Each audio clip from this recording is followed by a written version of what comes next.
In the heart of Gallia, a city square thirsts for royal blood.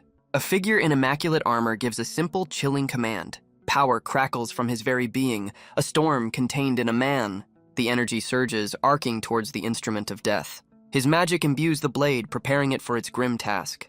Another life is extinguished, just one of nearly 100. With another snap, the count rises, relentless and cold. The fallen noble's last thoughts are of a revolution that failed. Their betrayal came not from an enemy, but from within their own ranks. He addresses the roaring crowd, a liberator standing on a pile of corpses. He proclaims the end of an era of oppression, and in its place, he promises an age of liberation. He steps forward, his presence commanding the stage. The crowd roars in approval, their cries echoing through the square. Their faces are twisted with rage, demanding blood and fire. But from the shadows, another figure emerges with a different perspective. He's bound by powerful magic, a prisoner of this new order. His eyes hold a bitter truth. The crowd is being played. This is Isaac Quincy, the king's first counsel, having a very bad day. He's a captive of the very people claiming to be liberators. Isaac reveals these liberators are a front for a single noble family. The de Saxes, the true tyrants who have pulled the strings for centuries. They've whipped the common folk into a revolutionary frenzy, using the chaos as a pretext to slaughter all their opponents. And now, the leader prepares the crowd for his final dramatic act. He presents his grand prize, the captured king and his royal council.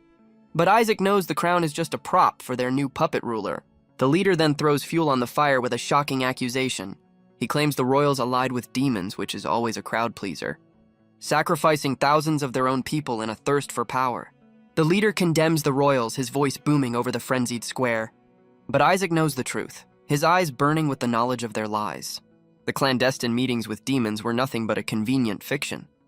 A perfect excuse to serve the royal council to the bloodthirsty mob. Yet a smirk crosses Isaac's face. They failed to capture the kingdom's secret weapon. A fellow captive, Elizabeth, questions if their last hope will even arrive. Isaac is certain, insisting their ally is hidden somewhere in the crowd. A guard shoves him forward, silencing any further whispers of rebellion. The leader laments the waste because he's a creep on top of being a tyrant. He grabs Elizabeth's face, telling her she only has minutes left to live. The leader makes a vile suggestion for her final moments, but a voice cuts through the tension, demanding he unhand her.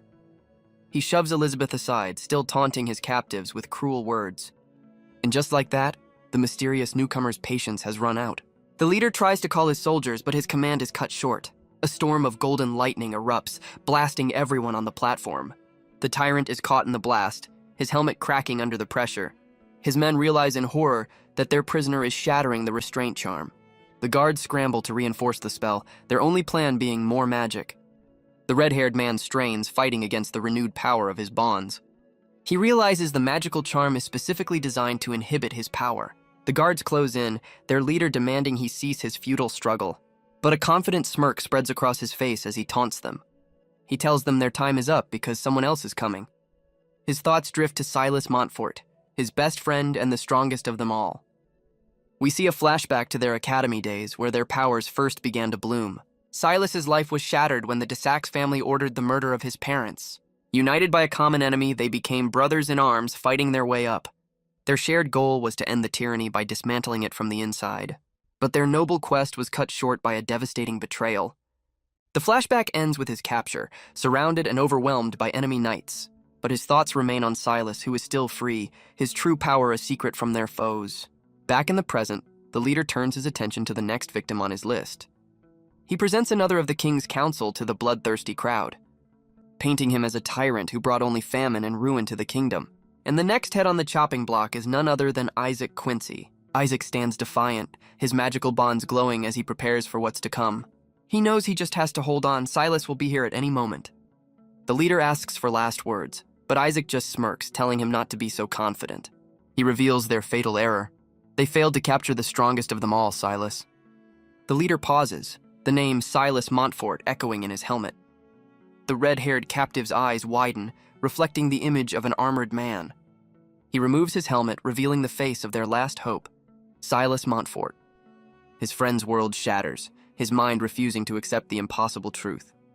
But Silas only smirks, twisting their shared history into a cruel joke.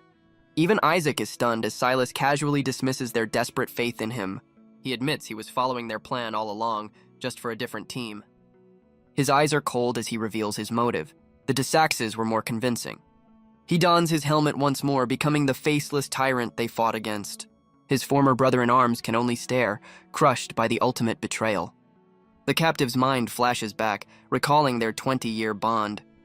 They were brothers in arms, resting after another hard-won battle. But in the present, Silas's smile is cold and empty. He tells his old friend not to take it personally. Business is business. And with that, he orders his former brother to the guillotine. The captive finally screams his name, the betrayal sinking in like a knife. He realizes Silas has single-handedly doomed all of their comrades. His grief instantly curdles into pure, unadulterated rage. Silas remains unmoved, a monument to his own treachery. Fueled by fury, the captive unleashes a torrent of raw, destructive power. A single point of burning hatred reflects in his eye. The platform erupts as his rage takes a monstrous form. He roars, his face twisted by grief and raw, untamed power. The shockwave tears through the stage, sending bodies flying. The guards cry out in disbelief as he shatters his restraints. Free at last, he lunges forward with murderous intent. A knight brings his sword down, aiming to end the rampage. But the blade stops dead just inches from its target. His eyes burn with a defiance that borders on insanity. He catches the steel sword with his teeth, which is not great for his dental plan. He shatters the steel blade with a single furious bite. Silas orders his soldiers to subdue the rampaging captive, but he moves like a phantom, cutting them down in a blur of red. The command changes from capture to kill as archers take aim. His eyes burn with a cold fire, all emotion replaced by vengeance. He summons a whip of pure energy, deflecting their volley with ease. His rage manifests, taking the form of a spectral beast. The creature slams down, obliterating everything in its path. He stands amidst the chaos, a maelstrom of magic and fury. Panicked, the guards scramble to reinforce the inhibition charm. The guards finally manage to surround him, their magic circles flaring to life. He screams out his anguish, reminding Silas of their broken brotherhood. But Silas is completely unmoved, deciding it's time to end this little drama. The combined weight of their spells forces the captive to his knees. Silas decides to take matters into his own hands, weaving a powerful spell. A massive golden sigil erupts beneath his former friend, amplifying the restraints. The spell slams down with immense force, pinning him to the wooden stage. He struggles against the overwhelming pressure, his body screaming in protest. Silas muses that if you want a job done right, you have to do it yourself. The new golden restraints bind him completely, leaving him utterly powerless. Silas grabs his former friend, the golden sigil burning with absolute power. He's tossed effortlessly across the stage, a broken toy for a new tyrant. Forced into the guillotine, he demands to know why he was betrayed. Silas walks away, coldly assuring him that he did nothing wrong. He was merely a pawn in a much larger, more ruthless game. A pawn, Silas clarifies, that had finally outlived his usefulness. With a familiar, chilling snap of his fingers, the final order is given. The blade falls in a flash, ending the life of a betrayed hero. His last thoughts are of disbelief as his world fades to black, a final silent protest against an end he never saw coming. But his spirit refuses to be extinguished, igniting a final spark in the void. His eyes snap open, finding himself not in oblivion but somewhere else entirely. He awakens to a world of fire and chaos, wondering if this is his final judgment. He stumbles through the inferno, recalling his life's purpose, to fight tyranny. A bitter laugh escapes him. His reward for being a hero is a one-way ticket to hell. The chaos swirls around him as bodies fall and buildings burn to the ground. He's thrown to the dirt, completely overwhelmed by the nightmarish scene. He collapses to his knees, insisting that he doesn't deserve this cruel fate. A memory cuts through the noise, a voice warning Isaac to take cover during an attack. But he realizes this isn't just hell, it's the destruction of his own village. He recognizes the armor of the attackers, Count Ravel's eastern faction. A desperate voice screams at him, trying to break him from his trance. But young Isaac is frozen, paralyzed by the horror unfolding around him. He remembers the boy's name, Gavin, his childhood best friend. A friend he lost 20 years ago on this very night. In the memory, Gavin tries to drag him away from the carnage, but an armored hand yanks his friend back into the fray. Gavin is thrown against a wall with brutal, unforgiving force. He gasps in pain, the impact knocking the wind out of him. His eyes widen in sheer terror at the figure standing before him. An armored giant steps forward, his shadow falling over the terrified boy. He raises a massive axe, declaring this the fate of all who defy Count Ravel. Our hero watches in horror, his lost friend's name a pained whisper. But as the blade descends, a figure finally breaks free from his paralysis. He snatches a fallen shield from the dirt, ready to change the past. In a flash of movement, he intercepts the fatal blow meant for Gabin. The knight pauses, surprised by this sudden and impossible intervention. Our hero follows through, slamming a fist into the soldier's chest plate. The armored giant stumbles back, staggering from the unexpected force, but he looks at his own hand, wondering why his attack felt so weak. He stares at his hands, a horrifying realization dawning. His powers are gone. The knight grabs him by the hair, mockingly complimenting his passable technique. He laments that such insolence means our hero won't live to become a soldier. But our hero isn't listening. A thought flashes through his mind about his face. He touches his cheek, confirming the impossible. The scar he's had for years is gone. A familiar voice screams for a young Isaac Quincy to run for his life. The knight ignores the child, bringing his massive axe down on his current target. With no magic and no strength, our hero braces for an end he can't stop. But in the last possible second, a hand intercepts the descending blade. The axe is stopped cold, caught by an unseen figure with impossible strength. The mysterious savior struggles, realizing he must rely on technique, not strength. The armored giant seems unimpressed by this last-minute rescue attempt. He scoffs at the effort, pushing down with overwhelming, brutal force. The knight promises a grim end as the swordsman strains against the blade, but a memory flashes in the swordsman's mind, a key piece of information. He recalls a fatal flaw in the armor design, a weak point at the neck. In a split second, he pivots on his heel, preparing to turn the tables. He dodges under the massive swing, letting the knight's momentum carry the blow wide. His eyes narrow with lethal intent as the perfect opening presents itself, and his blade strikes true, hitting the vulnerable gap with a sickening crunch. The mysterious swordsman urges the boy to grab a weapon and fight.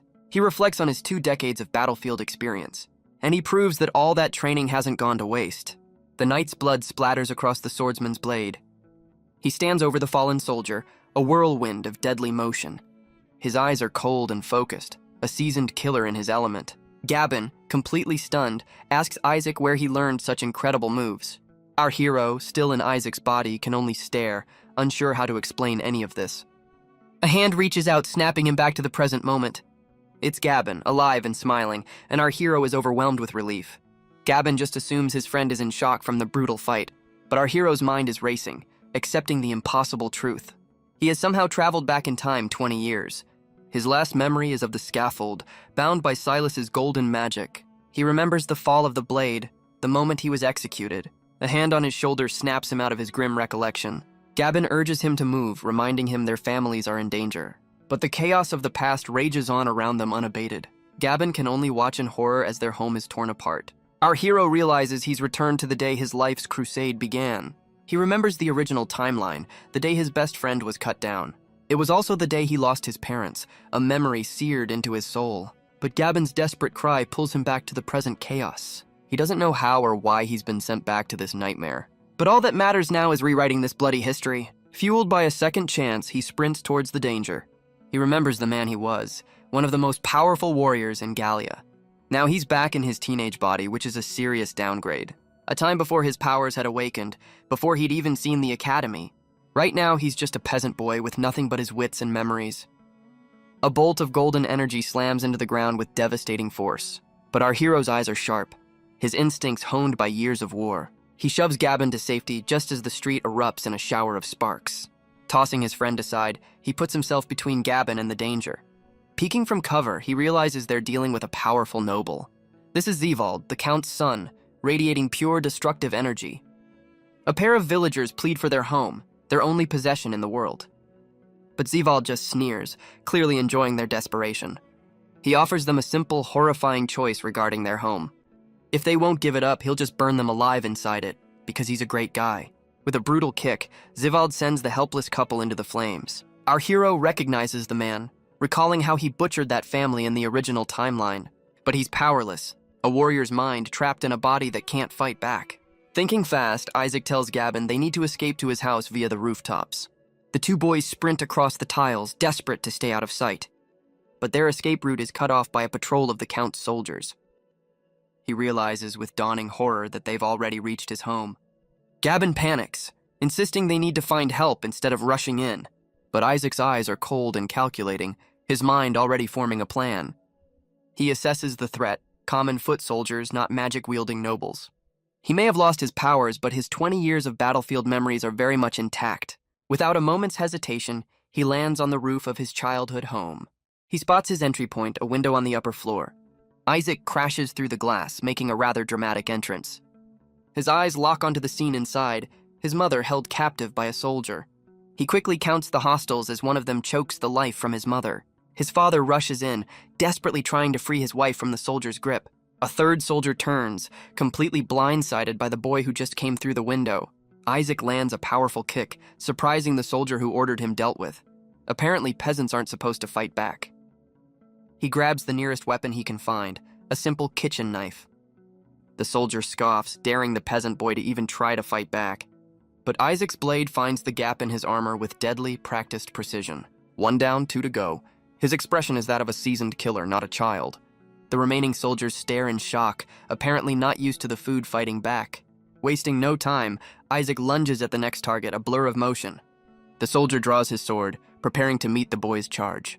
The kitchen knife clashes against steel, a testament to Isaac's superior skill, but his battlefield instincts scream a warning of an attack from behind.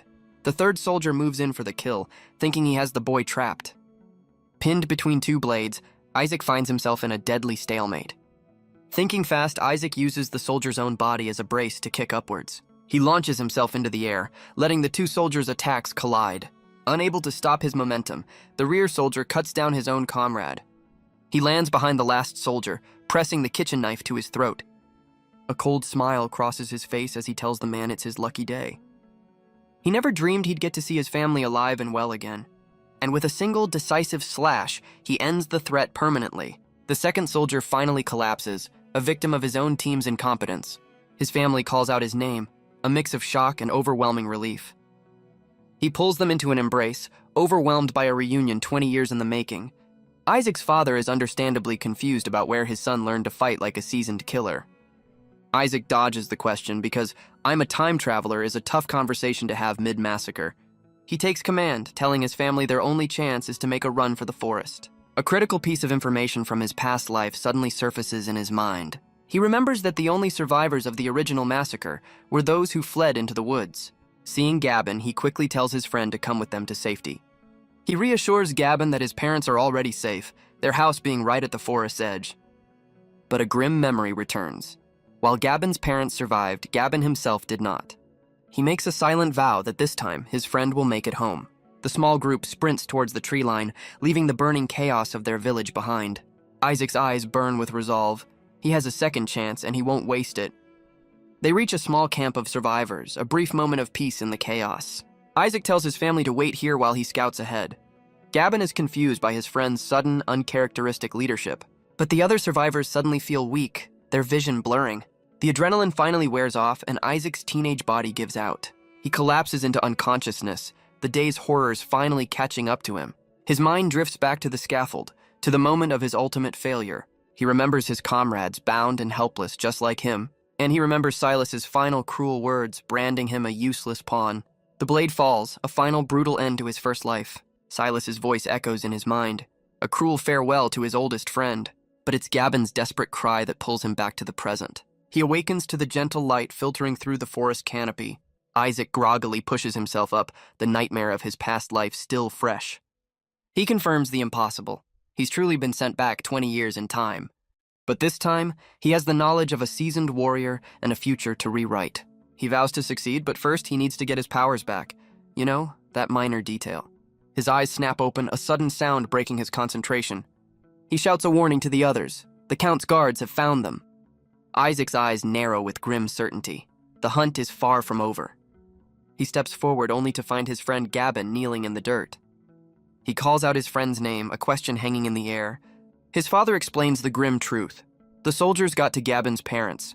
Isaac's mind reels, refusing to accept this new, horrifying reality.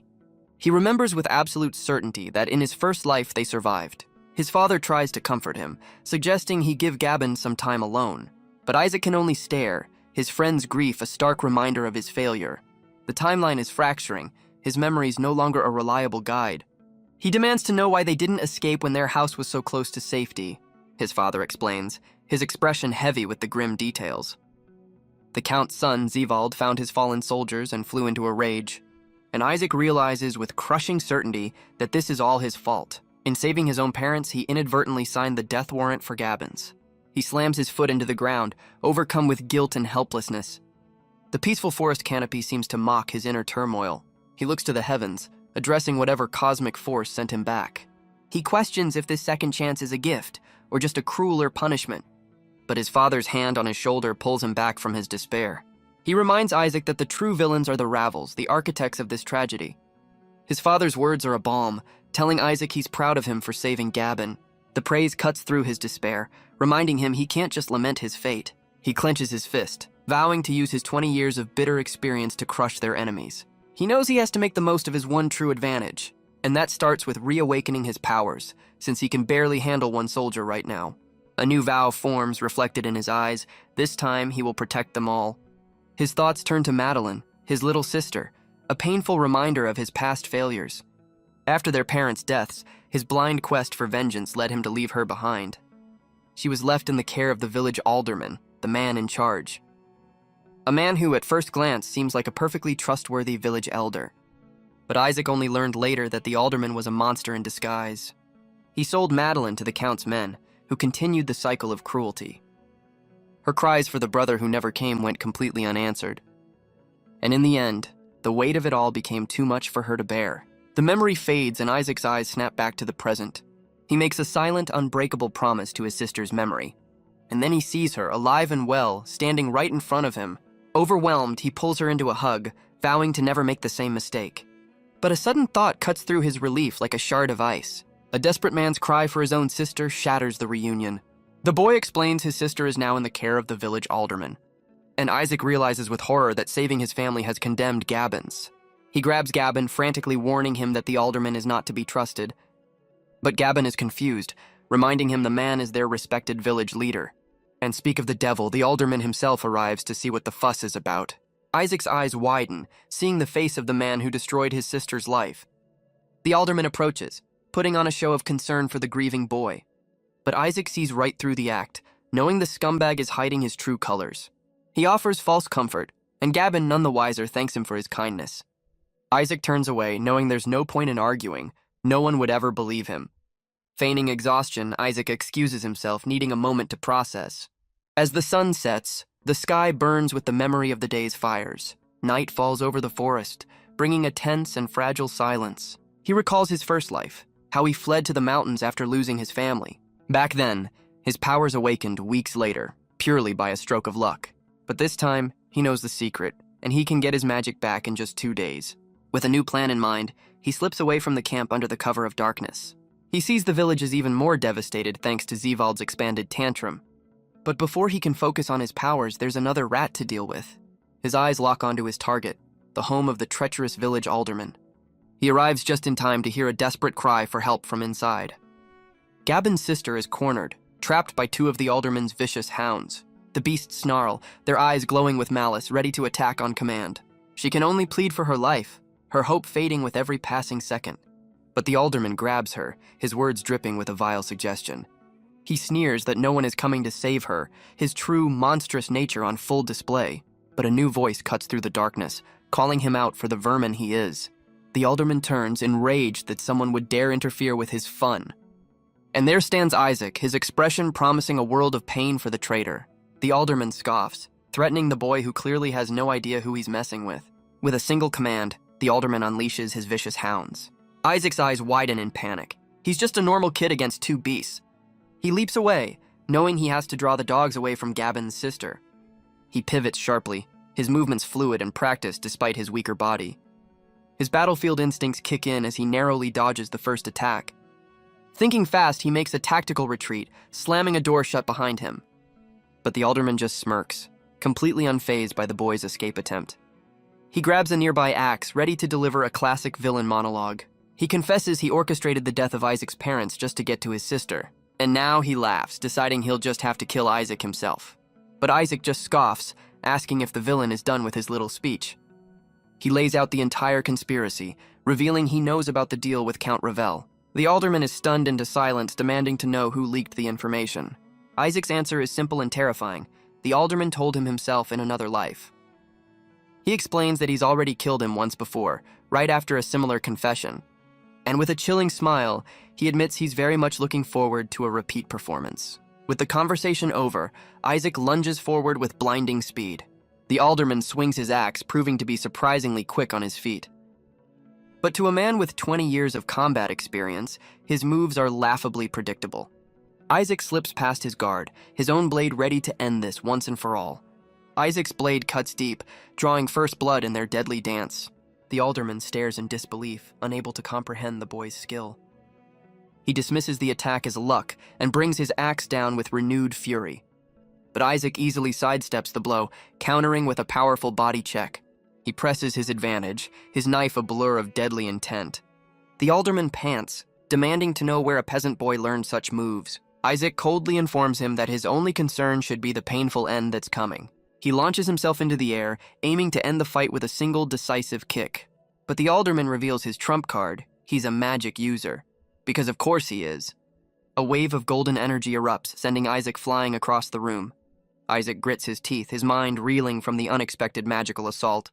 He slammed into the wall, realizing with dawning horror that the alderman wields electricity. He recalls his first life, where killing this man was trivial once his own powers were awakened. The alderman mocks him, revealing that the Count's promises went far beyond a simple title. He was given the ultimate gift. The Count helped him awaken his own magical abilities.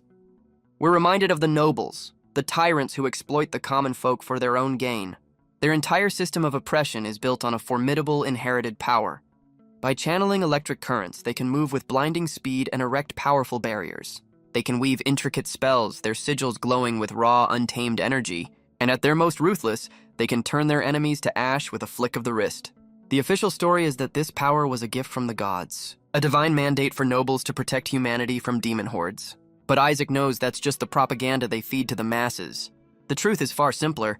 Anyone can gain this power with special pills. A secret drug concocted by the nobles to grant the gift of electricity. The alderman confirms the Count's promise was real as power surges through him. He dreams of leaving this village behind and taking his place among the elite. But Isaac just smirks, telling him he's just a disposable pawn in their game. Enraged, the alderman unleashes another blast, tired of the boy's defiance. But Isaac sees the truth. The man is a novice, barely in control of his new abilities. Isaac knows he can beat this amateur, but without his powers, one touch means he's literally toast. He dodges another wild blast, his mind racing to find an opening in the man's sloppy attacks. And then he sees it, a spark of an idea in the corner of the room. A spool of copper wire, a perfect conductor for his opponent's uncontrolled magic. The alderman roars, promising there's nowhere left for the boy to run. With his plan set, Isaac grabs the spool, ready to turn the tables. He knows it's a long shot, a desperate gamble with only one chance to succeed. He quickly ties one end of the wire, laying the first piece of his trap. He sprints across the room, unspooling the wire as the alderman closes in. The other end is secured to a decorative sword and shield, creating a deadly circuit. He loops the wire around a metal doorknob, setting the final piece of his trap. The circuit continues up to a heavy iron chandelier hanging from the ceiling. With everything in place, Isaac just needs his opponent to give him his best shot. A confident smirk spreads across his face. The plan is simple but effective. He taunts the alderman, asking how he can call himself a noble if he can't hit one peasant boy. The man roars in fury, completely falling for the most classic villain bait in the book. He unleashes a massive, uncontrolled blast of golden lightning, tired of the games. Isaac's eyes narrow, knowing this is the exact moment he was waiting for. He hurls the spool of wire directly into the path of the incoming attack. The raw energy strikes the copper, turning Isaac's makeshift trap into a live wire. A spark of triumph lights up Isaac's eyes. His desperate plan is working perfectly. With a final, calculated kick, he sends the spool flying into position. The alderman is caught off guard as the wire courses with his own redirected electricity. The copper web wraps around him, a conductor for his own spectacular downfall. He stumbles, completely outmaneuvered by the boy he dismissed as a mere peasant. Isaac reveals his trap.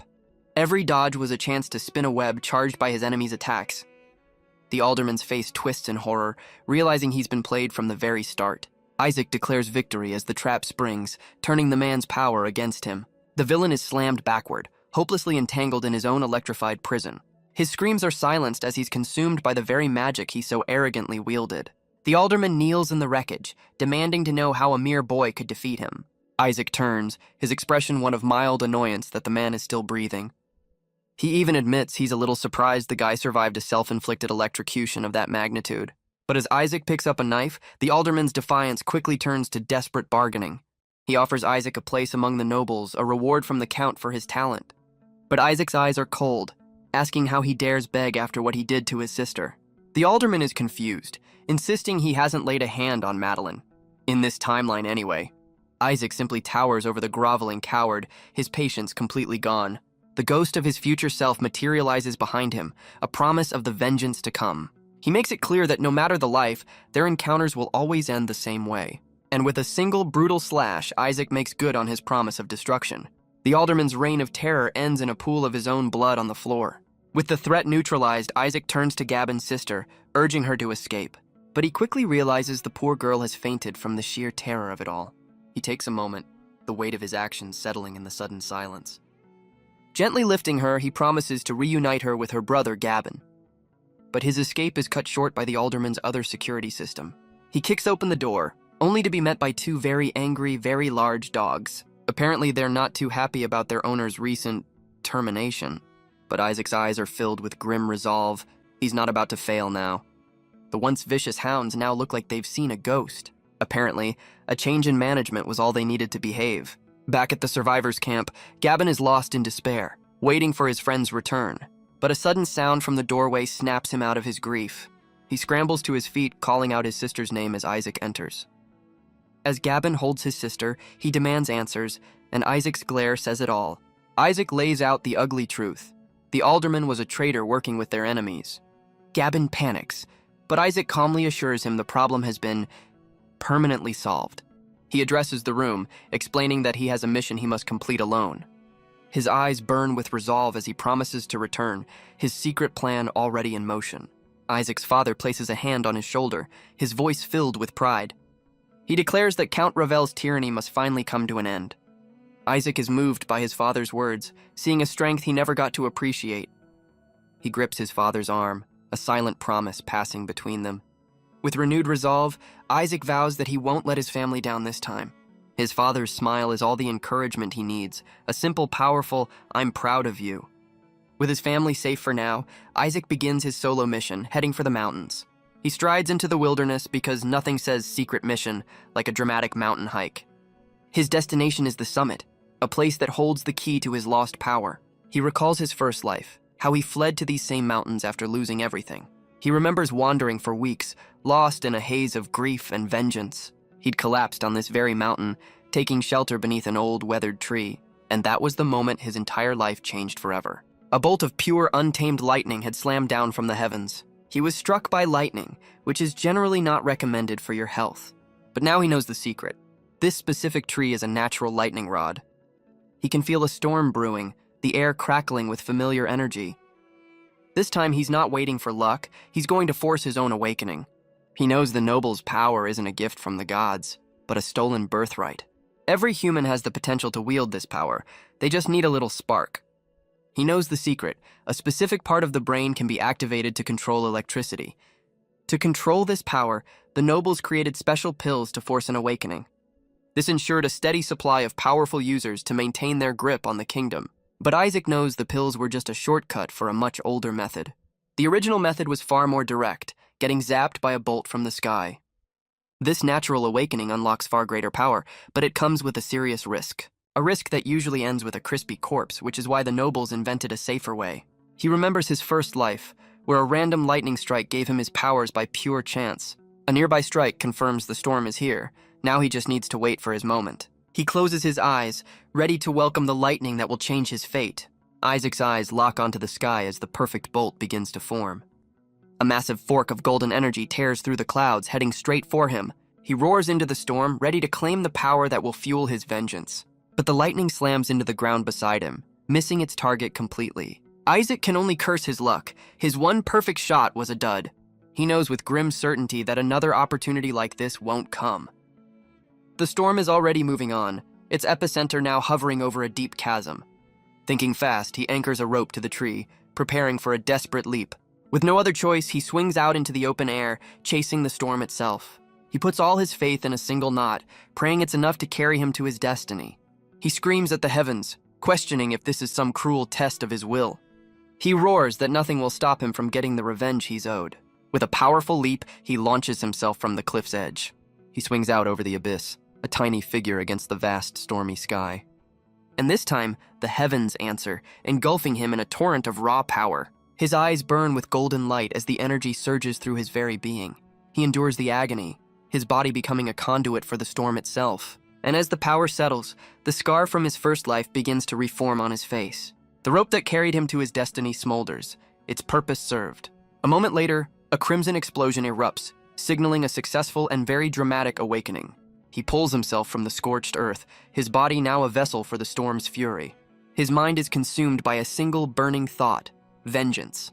And he roars his promise to the heavens that this time it will be his. Isaac stands on the cliff's edge, feeling the familiar crackle of power in his hand.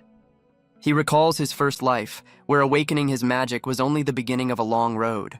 It took him years of painstaking practice to achieve true mastery. But this time he's not some fumbling novice learning the ropes. He has 20 years of experience to skip the tutorial and go straight to the final boss.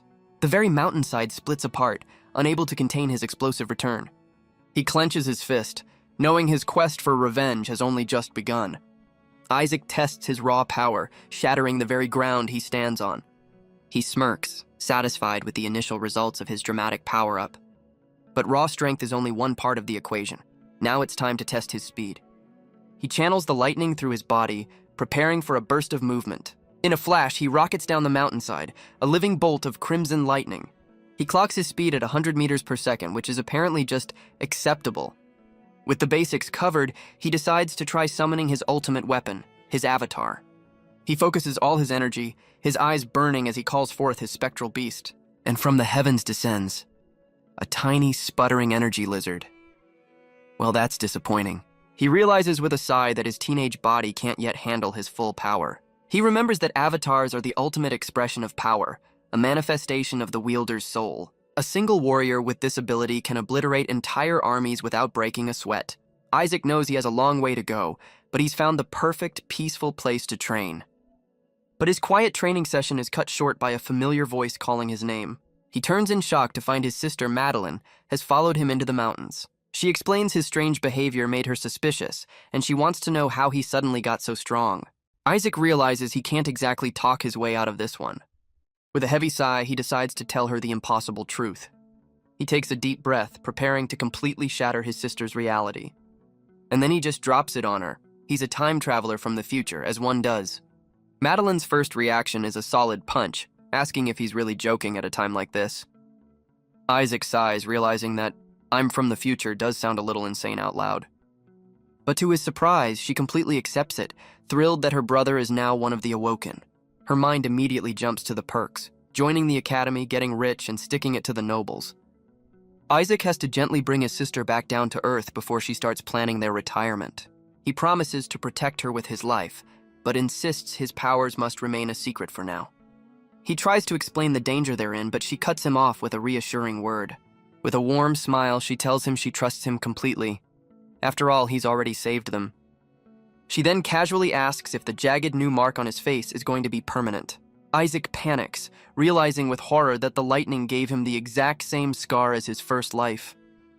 And so, under the quiet watch of the mountain peaks, his training begins. He has 20 years of experience, but a body that needs to catch up. He focuses, channeling the raw power that now flows through his veins. And with his sister as his surprisingly enthusiastic training partner, the real work starts. She hurls a volley of stones, a simple but effective test of his reflexes. His task is to see them, track them, and dodge every single one. His eyes narrow, his battlefield instincts kicking into high gear. He moves like a blur, his body wreathed in crimson lightning. He's getting faster, but perfection is still just out of reach. Madeline notes his progress is unnatural, as if he's done this his whole life. If only she knew. Madeline asks to be let down from her perch, but Isaac is all business. She's not letting him off the hook until he hits every single target. She complains that she's been stuck up there for hours as the drill continues. He moves in a flash of crimson light, destroying every projectile with precision. With a confident smirk, he declares the task complete and immediately ups the difficulty. He reflects on his initial despair, believing this second chance was a cruel punishment. But the week of intense training with his sister has been enlightening. Seeing her alive and happy has given him a new, powerful sense of purpose. These quiet moments of peace are a stark contrast to his first lonely life. And at the end of each day, he realizes this second chance might be a gift after all. He reflects that this second chance is the best thing to happen in 20 years. He knows a reunion with Silas is inevitable, but there's another score to settle first. His thoughts turn to the Revels, the family responsible for all his suffering. In his first life, he was never able to get justice for his family. His rank and their grand plan to dismantle the system from within stayed his hand, a plan that now feels like a bitter, foolish joke. But now there are no politics, no grand schemes, only raw power. He forges a blade of pure energy, a promise of the vengeance to come. The mountain itself trembles as he unleashes a torrent of destructive force. He makes a new vow. This time, there will be no subtlety. His first target is Castle Revel, the heart of his enemy's domain. He scales the fortress walls in a blur of crimson energy. Moving like a phantom, he lands without making a sound. The castle is heavily guarded, but they never even see him coming. But for a man who can move like a living bolt of lightning, these guards might as well be standing completely still. Inside, the castle staff rushes to prepare the evening meal. The head chef screams at his underlings, terrified of keeping the nobles waiting. Isaac watches from the shadows. Dinner time is the perfect opportunity, and a group of bored guards is about to make his wish come true. They complain about the alderman's broken promise to deliver them young women. But one of them cuts in with some breaking news. The alderman is dead. The others are shocked, but their only concern is for their disgusting prize. From above, Isaac confirms these are the men who plan to harm his sister and Hannah. His eyes burn with cold fury. He's about to introduce them to their new stone companion. A flash of crimson energy cuts through the night, silent and deadly. The gargoyle he was perched on springs to life, animated by his rage. It slams into the first guard with the force of a battering ram. The survivors can only stare in horror, blaming a loose statue for the attack. As they confirm their friend's demise, they have no idea the real monster is still watching. The guards dismiss the incident, completely oblivious to the real falling object, their life expectancy. But before they can even move, another guard is taken out by a silent crimson blur. With the immediate threat neutralized, Isaac believes his path is now clear. But he knows he can't just wander aimlessly through the castle's maze of towers. He channels his crimson lightning, preparing to scale the tower in a single bound. In a flash of pure energy, he rockets up the stone wall, leaving a trail of red light. From the top, he finally spots his target, the Count's personal quarters. Without a moment's hesitation, he leaps across the rooftops towards his goal. He decides to work his way down, a systematic approach to his one-man siege. He quickly finds a heavily guarded door, certain the Count is just on the other side. His hand crackles with crimson energy as he vows to make the Count pay for his crimes. The guards don't even have time to finish their challenge before he strikes. He descends from above in a flash of lightning, far too fast for them to comprehend. With a single touch, he channels his power directly into the guard's weapon. The soldier can only scream as he's overwhelmed by the raw, untamed energy. Isaac calmly relieves the man of his sword, since he won't be needing it anymore. He crashes the party, announcing his presence to the Count and his son. His eyes burn with cold fury as he tells the noble it's time to pay his butcher's bill. But Count Revel just glances over, looking more bored than threatened. Zivald smugly sips his drink as if he'd been expecting company all along. Zivald smirks, having predicted the alderman's killer would come knocking. But the Count doubts a mere peasant could have killed their magical pawn. He theorizes that Isaac must have stolen the alderman's awakening pills. Zivald then makes a crude joke, asking if the pills are working as advertised. Isaac's patience wears thin as the noble's taunts become even more vile.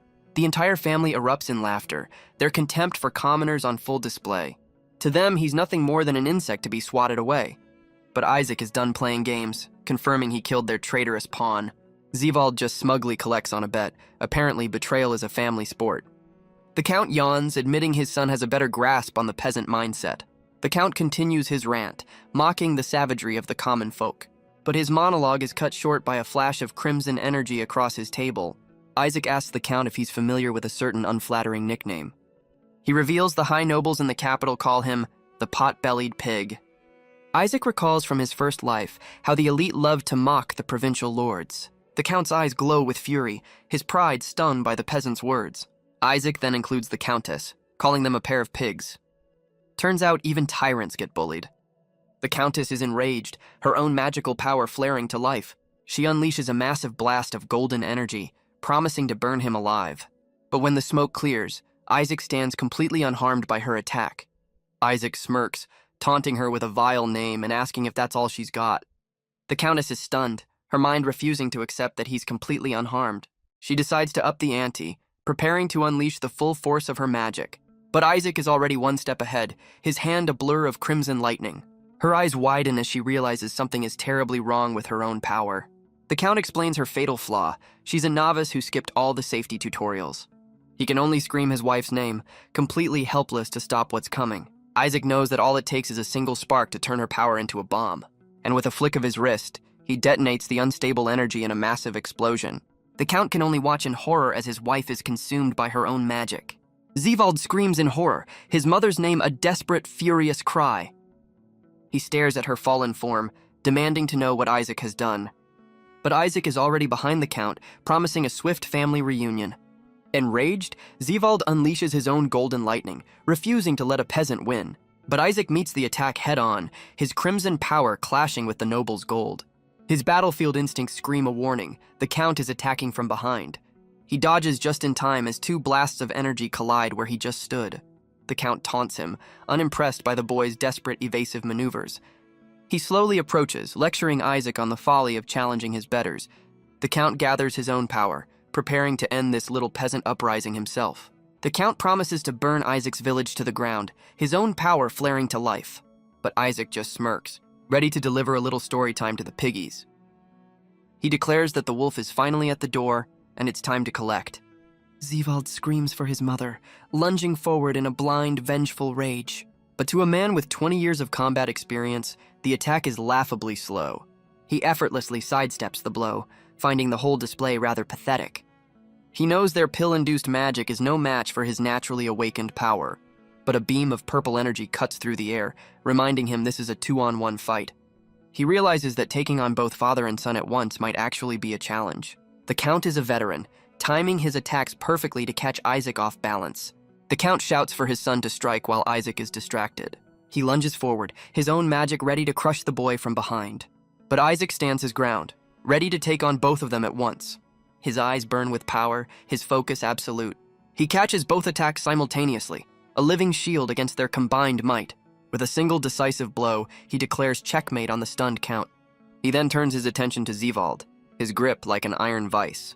He mocks their claim of divine right, his hand crackling with deadly intent. And with a final, brutal blast, he decides it's time to wash away their sins. The Count can only scream in horror as his son is consumed by the crimson storm. The Count roars in fury, his own purple magic flaring to life. He unleashes a massive wave of energy, intending to obliterate the boy. But when the dust settles, Isaac stands completely unharmed. The Count demands to know who this monster is that has invaded his home. Isaac's answer sends a chill down the nobleman's spine. He's just a peasant. A nobody who has suffered under the Count's cruelty his entire life. And now he's finally decided that enough is enough. The Count finally understands, realizing Isaac's power is from a natural awakening. He laments that this peasant boy has taken everything from him. But Isaac just smirks, telling him he's merely cleaned out the pigsty. The Count roars in defiance, warning that the nobles will never forgive this. He insists that killing him will only sign Isaac's own death warrant. But Isaac's eyes are cold and unwavering, completely unmoved by the threat. The Count points to the pendant on his chest, the symbol of his noble authority. Isaac just scoffs, snatching the cheap jewelry right off the Count's neck. The Count scrambles on the floor, screaming that a peasant is unworthy to touch the blood droplet. He continues his desperate threats, promising the high nobles will hunt Isaac down. But Isaac just calmly examines the pendant, telling the Count not to be so sure. His own crimson power reflects in the gem, a promise of a new order, and he declares that this time, he will be the one doing the hunting. And with a final brutal slash, Isaac ends the Count's reign of terror. With the Ravel family gone, their castle now has a new, very angry owner. But Isaac's work isn't done. He's on the hunt for the castle's true treasure. His mind is set on a single prize, a rare mineral known as arcanite. It's a precious ore used by nobles to amplify their electrical powers, and Isaac recalls the Count boasting that his lands were rich with the stuff. He's certain the old pig hoarded a massive supply in his personal chamber. He quickly finds the room in a very suspicious-looking treasure chest. Forgoing the need for a key, he simply blasts the lock open with his magic. But inside, he finds only a single solitary piece of the precious ore. Talk about a letdown. Isaac curses the Count's poor hoarding skills. He'd hoped for enough arcanite to forge a weapon. But this tiny sliver is a far cry from the legendary blade he needs to craft. Still, with the Ravels gone, he knows his village has a brief window of peace. It will take time for the nobles to send a replacement, especially with the chaos he's planning. He's certain the capital will soon have far bigger problems than one remote province. This means his family will be safe while he enrolls in the academy, which is a solid long-term plan. He can't wait to see their faces when he tells them he's one of the Awoken. His thoughts drift back to his first life, a grim reminder of how different things were. Back then, he'd stumbled down the mountain, believing he'd just been electrocuted. He barely made it back to the village before collapsing in a daze. He remembers the villagers rushing to his aid, finding him weak and disoriented. They'd called out his name, worried for his safety as he tried to brush it off.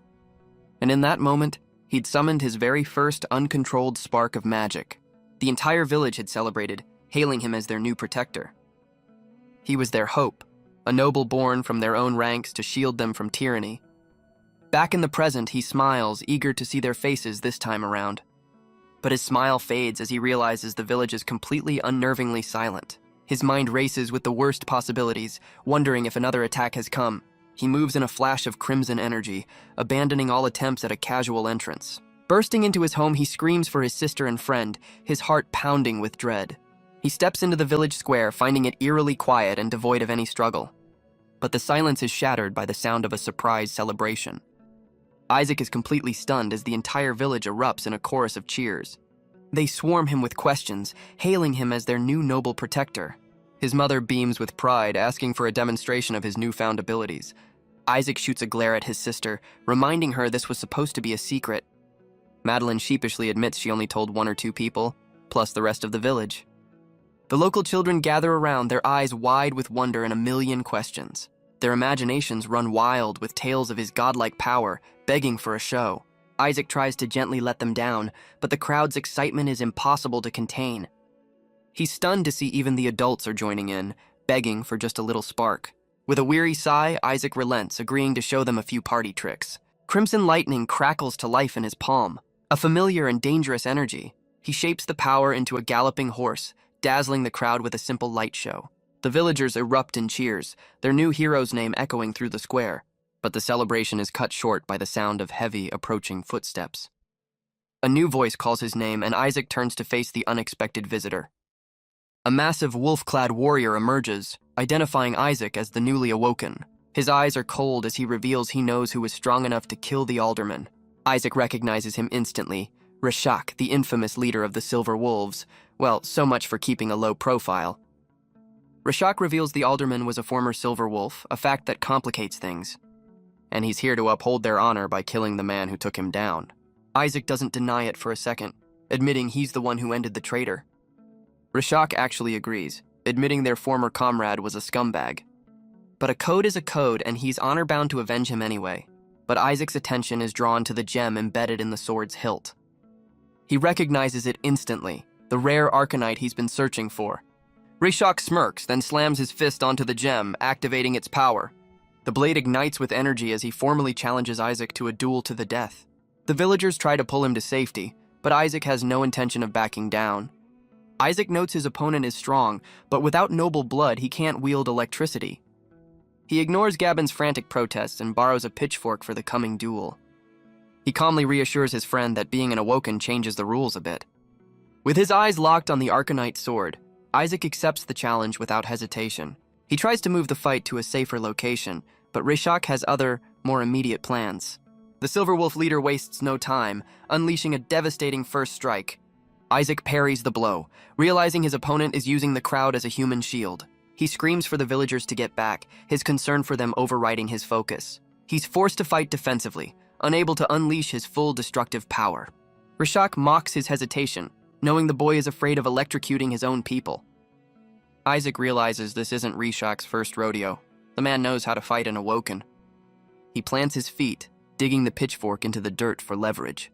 With a quick pivot, he prepares to turn the tables on his opponent. He knows he can't risk unleashing a wide-area attack with civilians nearby, but he can still channel his power directly into the pitchfork, turning it into a deadly weapon. Rashak is impressed, complimenting the boy's skill as their weapons collide. Isaac ducks under a powerful swing, his movements fluid and precise. He knows that without magic, Rashak's movements are predictable to a trained eye. With a roar, Isaac goes on the offensive, ready to end this little duel. He hurls the electrified pitchfork, turning a simple farm tool into a lightning-fast projectile. But Reshok easily parries the blow, unimpressed by the boy's first real attack. Isaac's eyes narrow. He knows this fight is far from over. He realizes he can't use his full speed without endangering the innocent villagers, but a new plan forms, a way to control his explosive power. He uses the pitchfork as an anchor, pivoting with incredible controlled speed. Reshok is caught off guard, surprised by the boy's sudden tactical shift. Isaac unleashes a powerful slash, forcing the Silver Wolf leader onto the defensive. He sees his chance, planting the pitchfork in the dirt to create a launch point. With a powerful leap, he aims a decisive blow at his opponent's exposed back. But Isaac's eyes widen in disbelief as his attack simply bounces off harmlessly. Reshok compliments the boy's strength, but reveals he has a few tricks of his own. The wolf pelt on his armor suddenly transforms into a living, breathing animal. Isaac's eyes widen as he realizes what he's looking at. It's a full suit of Arcanite armor, and its wearer has a title, Reshok the Noble Slayer. He promises to show Isaac the true, terrifying power of the rare mineral. With a powerful strike to his own chest, he activates the armor's hidden ability. The Arcanite absorbs the impact, releasing a surge of stored electricity. He then reveals he stole all this precious ore from none other than Count Ravel. And he roars that once he's done with Isaac, he's coming for the Count himself. He boasts that Isaac will be the 6th lightning freak to join his kill list. Isaac feels the immense power radiating from his opponent's armor. Reshok moves with blinding speed, slamming his blade down with explosive force. But Isaac's focus is split. The entire village is watching from the sidelines. He knows he can't unleash his full power without risking innocent lives. His family can only watch in terror, their hopes pinned on their new protector. Reshok's skill with the Arcanite armor is clearly on another level, but Isaac sees a weakness, a way to turn that borrowed power against its wielder. We get a quick lesson on Arcanite, the most valuable ore in the world. Its unique properties allow it to store and amplify electrical energy, a secret the nobles have used for generations to enhance their weapons and armor. But for those without the gift, the ore is a ticking time bomb. Overload its capacity, and it detonates with spectacular, user-unfriendly results. Isaac smirks, realizing Reshok's armor is probably running on a dollar store battery. Reshok is impressed, complimenting the kid on his surprising durability.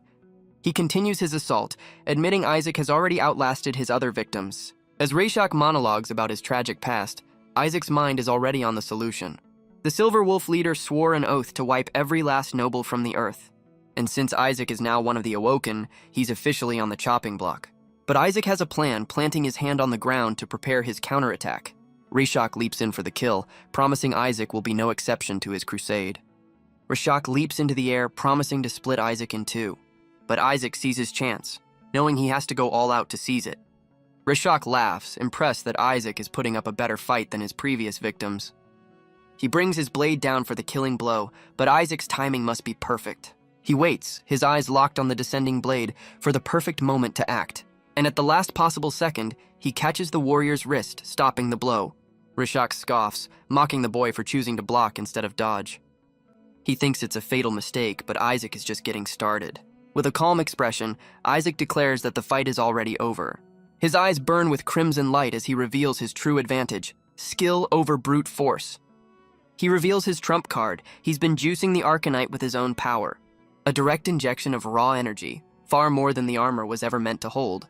Reshok can only scream as the borrowed power turns against him in a violent surge. He's blasted backward, consumed by the very energy he thought he controlled. The overload detonates in a massive explosion, shaking the entire village square. When the dust settles, the Noble Slayer's legendary sword clatters to the ground. Reshok gasps, his body completely fried by the uncontrolled electrical feedback. He collapses to his knees, his armor now just a very expensive smoking paperweight. Isaac sighs, knowing it takes years of training to handle that kind of raw power. His friends rush forward, calling his name in a mix of relief and concern. The villagers rush to Isaac's side, their relief palpable. But Reshok can only stare, his mind refusing to process his defeat. He demands to know how a mere boy could have bested him. Isaac calmly explains he simply turned the warrior's own power against him. The Noble Slayer is stunned by the simple, brutal efficiency of the tactic. He accepts his fate, asking Isaac to grant him a warrior's end. With a weary smile, he opens his arms, ready for the final blow. But Isaac just closes his eyes and gives him a hard pass. Reshok's eyes widen in disbelief, completely thrown by the refusal. He roars that Isaac can't deny him an honorable death. Apparently there are rules for this sort of thing. Isaac explains he's not a mercenary. He follows a different, more noble code. He calls it the Code of the Protectors, a rulebook he's clearly writing on the fly, a code which states that the loser must become the winner's loyal vassal. He points at the stunned warrior, laying out the terms of his surrender. And he declares that Rashak, the legendary noble slayer, must now serve him. Rashak is taken aback, wondering how this kid knows so much about him. Isaac leans in, revealing they have a common, all-consuming goal. A shared desire to see the entire corrupt nobility burn to the ground. Isaac adds that a man of his skill would be a valuable asset to the cause. And with a pat on the chest, he gives the warrior his first official order: protect this village. Isaac lays out his plan. The Silver Wolves will protect his home while he goes to the capital. He's heading there to prepare a special kind of welcome for the corrupt nobility. Rashak considers the boy's words, seeing the same fire for vengeance in his eyes. With a nod of respect, the legendary noble slayer accepts his new mission. He makes a solemn vow, a promise sealed with a warrior's honor. As long as he draws breath, no harm will come to this village or its people. But Isaac has one final, rather bold request for his new vassal. He casually informs Rashak that he'll be borrowing his legendary sword. For keeps. He explains that the Arcanite gem embedded in the hilt is exactly what he needs. And so, Isaac takes the precious ore and forges a new weapon in the heart of the flames. He explains his design choice, a custom job to better channel his electrical power. He's basically inventing the next decade of military tech, giving himself a serious head start. With a quick wrap of the hilt, his new weapon is ready for the road. He sheathes the blade, a symbol of his new path and the vengeance it will bring. With his home now safe, Isaac bids a heartfelt farewell to his entire village. His sister, his friends, and even his new vassal Rashak are there to see him off. His family waves goodbye, their faces filled with pride and hope for his journey. The entire community wishes him well, their faith now resting on his shoulders. He gives them one last confident grin, promising to return as soon as he can. And with that, Isaac walks away, his solo mission finally underway. With his new sword on his back, Isaac sets out on the long road ahead. His expression is one of grim determination. His journey has only just begun. His destination is the Academy, the same place his first life's quest started. But this time, he's arriving with his powers already mastered, ready to meet his future comrades. And it's there he will once again meet the man he considered his brother, the ultimate traitor, and the final target of his vengeance, Silas Montfort.